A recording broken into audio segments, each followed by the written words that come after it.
Okay, so the next thing on the hot list today is the Fed decision.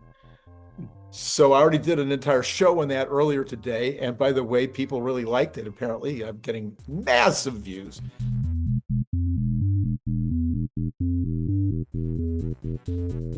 Anyway, so the Fed decision came in 25 points as expected, lower, and also with probable two more cuts this year and at least one cut next year. The betting markets have already gone and they've already agreed to, I think it's 90% or more is for two cuts this year.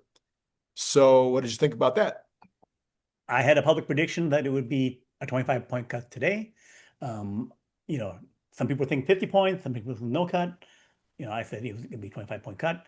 And then the next two cuts, again, was the expectation, just because um, that's how the Fed rolls.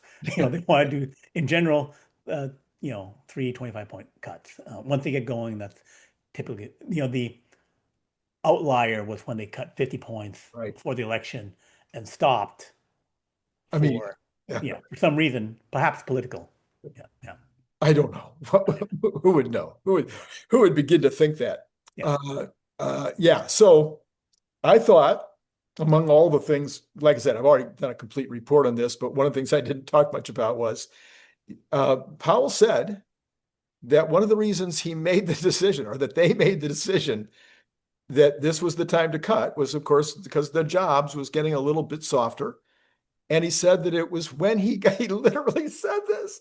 He says, when we got the reduction of 900,000 jobs Yeah, from what was reported earlier. When we got he didn't say when we got the real numbers after yeah, being lied to for a year, yeah, but might as well have. yeah, And they even asked him. So one of the reporters even asked him, "Well, what about these numbers? How can you even make policy?"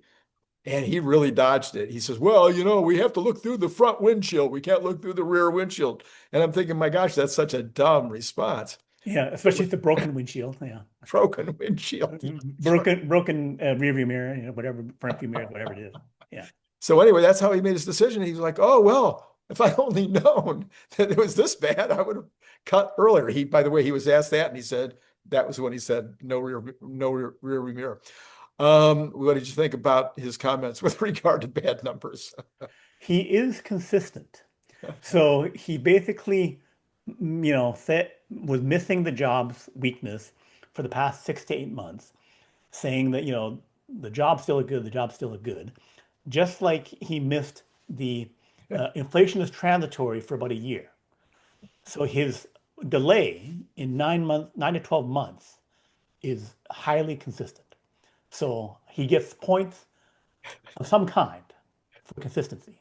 Okay, so how come he doesn't get points taken off for his inconsistent approach to tariffs? Now I'm going Yeah, to take you through his tariff statements. yeah. Okay.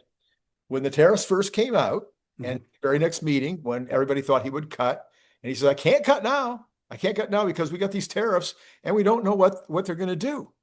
Now we think they're only going to result in about 0.6% increase for the year. I can remember it like it was yesterday, from 2.5 to 3.1. This was his statement. Yeah. Okay. And he says, we don't know if it'll do that, and we don't know if it'll cause a continuing inflation, but it probably won't because it's price. It's not inflation. And so, but we can't raise the, we can't lower the interest rates now because we don't know what it's going to do. Yeah. So then it did nothing. Then the next meeting, I think it was in May, he says, well, in June, I guess June, he says, well, we got to wait till the end of summer. We won't really know what the tariffs are going to do till the end of summer. Hmm. Then today he goes, well, the tariffs haven't really done anything. In fact, so far they've impacted prices maybe between zero point 0.3 and zero point 0.4, Yeah. which is at the lower end of my number, which was between 0.4 and 0.8.